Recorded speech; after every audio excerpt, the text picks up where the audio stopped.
오늘의 주요 뉴스 다각도로 분석하는 시사위키. 자, 김민하 기자 어서 오세요. 안녕하세요. 오늘 첫 번째 항목은요. 1호 공약은 와이파이입니다.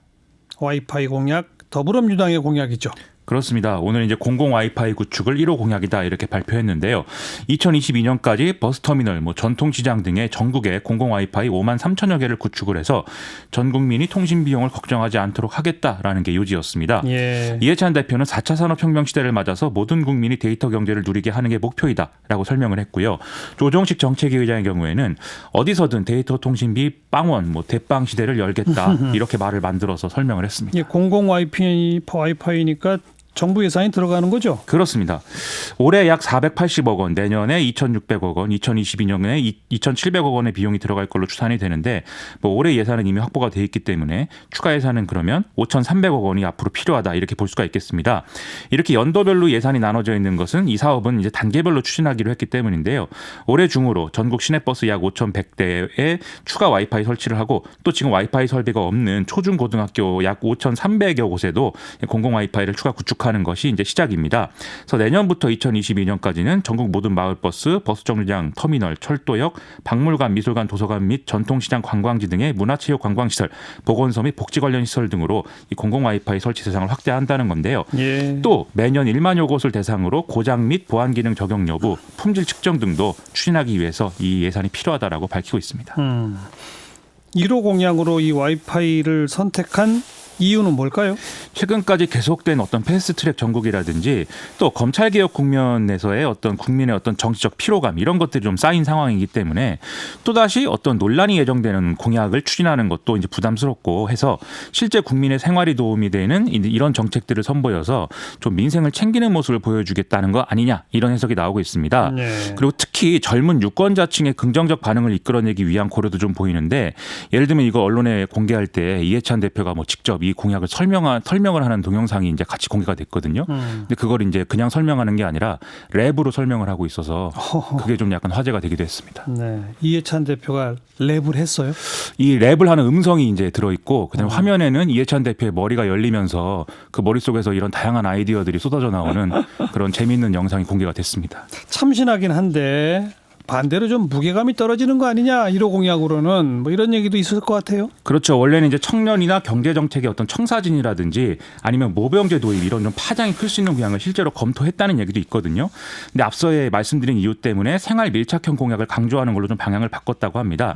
하지만 이런 점을 고려한다 하더라도 민생 상황이 좀 엄중한데 집권 여당이 1호 공약으로 내놓기에는 좀 한가해 보이는 측면도 있다. 이런 평가가 나오는 게 사실이고요. 특히 이제 추가로 들어갈 5,300억 원의 예산을 어떻게 마련할 것이냐. 이거에 대한 내용들이 같이 있었으면 더 완성도 높은 공약이 될 수 있었을 거다라는 지적도 나오고 있습니다. 자, 야당 자유한국당도 오늘 총선 공약 내놨죠?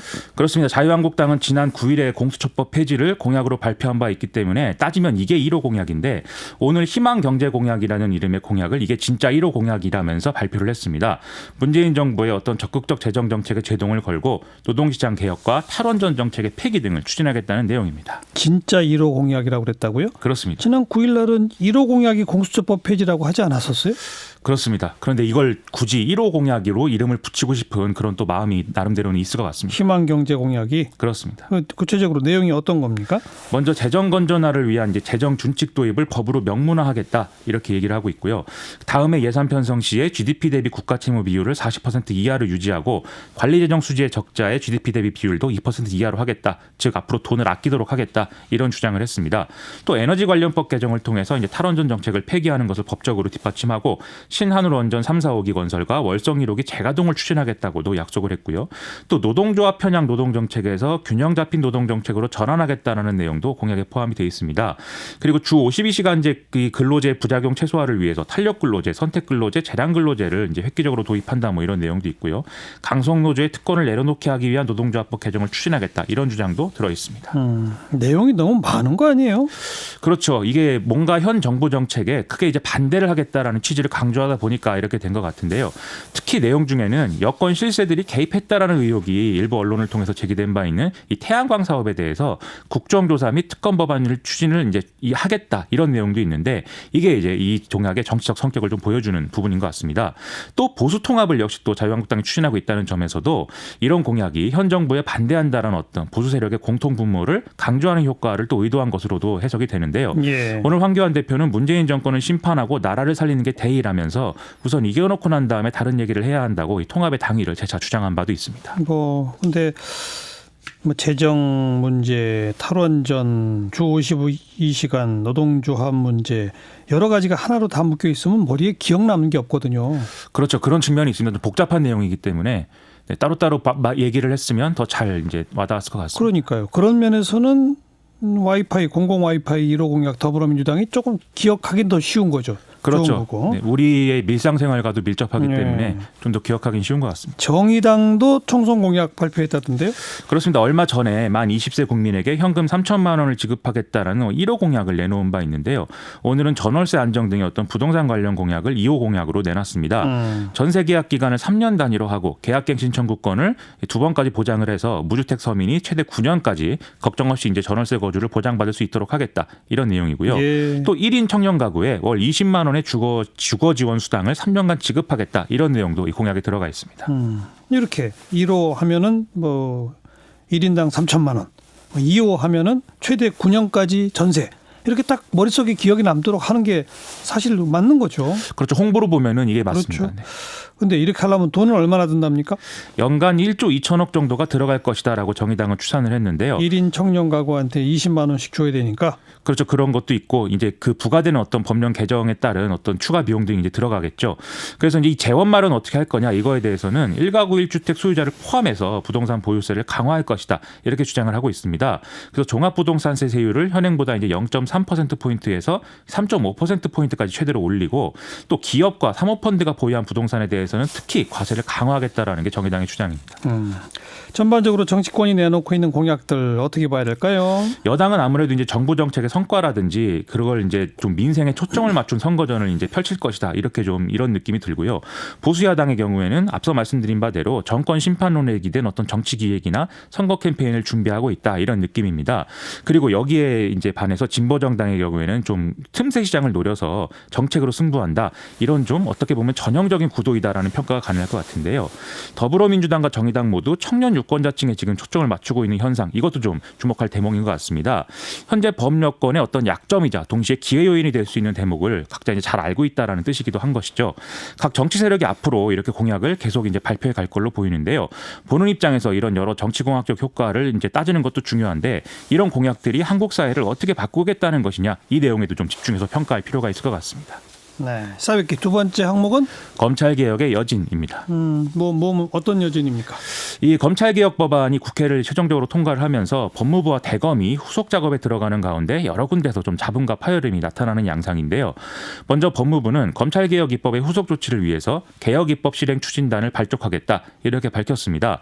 공수처 설치, 검경수사권 조정 법안 등의 하위 법령 및 관련 법령 재개정과 검경 의견 수렴 이런 것들이 필요하기 때문에 좀 추진을 하겠다는 취지인데요. 예. 아울러서 검찰도 검찰개혁 추진단을 구성해서 지금 상황에 좀 능동적으로 대처하겠다라는 모습을 보이고 있는 상황입니다. 이 새로운 업무 시스템 설계나 수사관행 개선, 관련 법률이나 하위 법령의 재개정 등을 이제 다룰 예정이라는 건데 윤석열 검찰총장도 바꿀 것은 좀 바꿔야 한다 이렇게 얘기하지 않겠습니까? 그것의 반영으로 보입니다. 그래서 이후에 정기 인사가 나고 뭐 이렇게 되면은 이후에 이걸 반영해서 신속하게 실무팀 인선을 완료하고 본격적으로 이런 것들을 추진하겠다라는 계획이라고 합니다. 네. 그런데 검경 수사권 조정에 반대하면서 사표를 쓴 그 중간 간부급 검사들이 있잖아요. 그렇습니다. 네. 그런 검사들이 이제 나오고 있고 예. 여러모로 이제 좀 그쪽에서는 경찰 권한이 지나치게 커진다 이런 거죠. 그렇습니다. 이 검경수사권 조정의 실무 책임자 중 한 사람으로 법무연수원 교수를 지금 맡고 있는 김웅 차장검사가 이제 어제 쓴 글 때문에 파장이 계속되고 있는 건데요. 김웅 검사는 이 글에서 검경수사권 조정 법안은 거대한 사기극이고 국민에게는 검찰개혁이라고 속이고 결국 도착한 곳은 중국 공안이자 경찰공화국이다라고 주장을 한 바가 있습니다. 이 글에 지금 검사들이 좀 크게 감동을 해서 수백 개의 덧글이 달리고 있는 상황이기 때문에 검찰 내부의 반발이 이런저런 형태로 계속 언론을 통해서 드러나는 이런 국면이 앞으로도 이어질 것 같습니다. 그런데 청와대는 이렇게 반발하는 것은 그것이 곧 개혁이고 찬성하는 검찰도 있을 것이다. 뭐 이렇게 지금 반응을 보이고 있지 않습니까? 그렇습니다. 일부 검사의 경우에는 페이스북이나 자신의 SNS를 통해서 검찰 개혁의 필요성에 좀 동의한다 이런 의견을 밝히고 있는 것도 사실이거든요. 그래서 검찰 내에서도 이런저런 논란과 논쟁들이 계속 이어지고 그런 상황들이 좀 계속될 것 같습니다. 검찰 개혁의 여진이군요. 그렇습니다. 김민하 기자 수고하셨어요. 고맙습니다.